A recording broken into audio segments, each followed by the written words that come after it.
Gobyerno ni Bongbong Marcos. Sino ang naiwan sa dulo ng lahat ng diskurso tungkol sa kapangyarihan? Ang tanong ay bumabalik sa tao.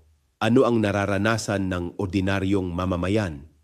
Sa ilalim ng kasalukuyang pamahalaan ni Pangulong Bongbong Marcos, maraming Pilipino ang patuloy na humaharap sa mataas na presyo ng bilihin, kakulangan sa sahod at kawalan ng sapat na serbisyong panlipunan.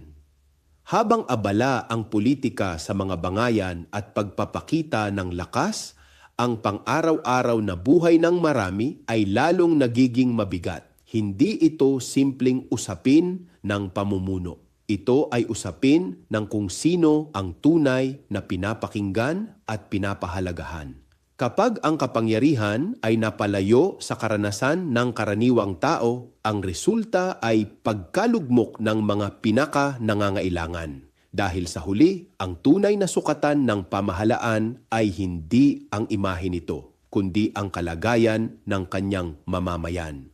Ako si Bishop Tonyo, obispong migrante sa Europa, at ito ang damdaming makabayan, tinig mula sa laylayan. Hanggang sa muli.